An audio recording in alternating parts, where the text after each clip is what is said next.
Imaginez un peu, si chaque document qu'on partageait était lisible par absolument tout le monde. Aujourd'hui, on va décortiquer un outil super simple, mais vraiment puissant pour y arriver, le vérificateur d'accessibilité de Microsoft. Allez, on plonge direct dans le vif du sujet. Alors, voilà notre feuille de route pour aujourd'hui. On va d'abord se demander pourquoi c'est si important, l'accessibilité. Ensuite, on découvrira l'outil, on verra pas à pas comment s'en servir et surtout comment corriger les petites erreurs qu'on fait tous.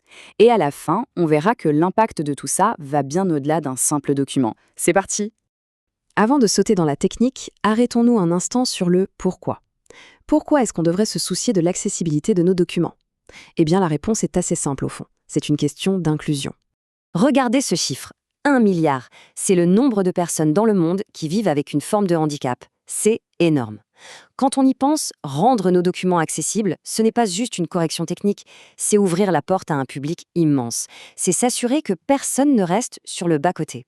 Et ce qu'il faut bien comprendre, c'est que l'accessibilité, ce n'est pas une option pour quelques-uns. C'est la base pour que tout le monde, vraiment tout le monde, puisse avoir accès à la même information, aux mêmes opportunités. D'ailleurs, cette idée, elle est vraiment au cœur de la mission de Microsoft. Comme le dit son PDG, Satya Nadella, le but, c'est de donner à chacun les moyens de réussir. L'accessibilité n'est donc pas une petite fonctionnalité en plus, c'est une pièce maîtresse de cette vision. Bon, maintenant qu'on a bien compris le pourquoi, passons au comment. Et la super nouvelle, c'est que l'outil est déjà là, sous nos yeux, intégré dans les logiciels qu'on utilise tous les jours, comme Word, Excel ou PowerPoint. Ok, donc la grande question c'est, on a un document, il est fini, prêt à partir, comment on peut être sûr qu'il est vraiment lisible par tous? Heureusement, il y a une solution toute simple. Et voilà notre allié, le vérificateur d'accessibilité. Le mieux, c'est de le voir comme une sorte de correcteur orthographique, mais pour l'inclusion. Il scanne le fichier, il nous dit ce qui cloche, et surtout, il nous guide pour arranger les choses. C'est un gain de temps incroyable. Alors, où est-ce qu'on le trouve cet outil? C'est super simple. Que ce soit dans Word, PowerPoint ou même Outlook, il suffit d'aller dans l'onglet Révision, le bouton Vérifier l'accessibilité est juste là, on ne peut pas le manquer. Et pour ceux qui aiment aller vite, petite astuce de pro, il suffit de faire ALT plus Q. Ça ouvre la barre de recherche, on tape Accessibilité, et voilà, l'outil apparaît direct. C'est vraiment la méthode la plus rapide. Allez, on passe à la pratique, on va voir ensemble comment lancer une vérification. C'est vraiment un réflexe à prendre, un petit check-up final juste avant d'appuyer sur Envoyer. Le processus, il est super simple en 4 étapes. D'abord, on termine son document, on s'assure que le contenu est final. Ensuite, direction l'onglet Révision. Troisième étape, on clique sur Vérifier l'accessibilité. Et là, un panneau s'ouvre sur le côté avec tous les résultats. Les erreurs à corriger, les avertissements et même des petits conseils. Une fois l'analyse lancée, pas de panique. Le vérificateur va souvent pointer les mêmes types de problèmes. On va regarder ensemble les plus courants et surtout comment les régler en 2 ou 3 clics. Premier point super important que l'outil va vérifier, la structure.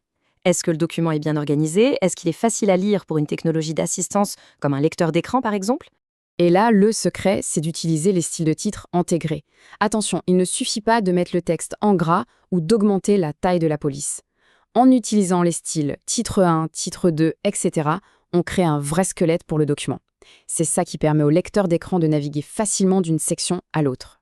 Deuxième point clé, les images. Il faut se dire qu'une image sans description, eh bien pour une personne malvoyante, c'est comme si elle n'existait pas. La solution, c'est ce qu'on appelle le texte de remplacement ou alt texte. C'est juste une petite phrase qui décrit ce qu'il y a sur l'image. Et pour l'ajouter, c'est un jeu d'enfant.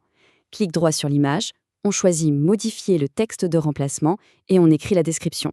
Le lecteur d'écran lira ça à haute voix. Ensuite, parlons des liens. C'est vrai qu'un lien brut, une URL à rallonge ou même un simple « cliquez ici », ce n'est pas très parlant, surtout quand c'est lu hors de son contexte. La bonne pratique, comme on le voit ici, c'est d'utiliser un texte qui décrit clairement où le lien nous emmène.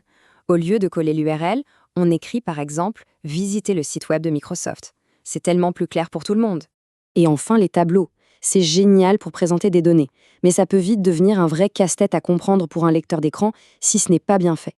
Et la solution, eh bien, c'est la même que pour les images, le texte de remplacement. On fait un clic droit sur le tableau, on va dans « Propriétés du tableau » et là, on peut ajouter un titre et une description qui explique ce que les données représentent. Ça donne tout le contexte nécessaire. En fait, en corrigeant ces quelques points, on ne fait pas juste du nettoyage technique ou cocher des cases. On participe activement à rendre le monde numérique un peu plus ouvert et un peu plus juste pour tous. Alors, pour résumer, si on devait retenir 4 réflexes à adopter, ce serait cela. 1. Toujours lancer le vérificateur avant de partager. 2. Toujours décrire les images avec un texte de remplacement. 3. Bien structurer ses documents avec les styles de titres. Et 4. Rendre les liens clairs et explicites.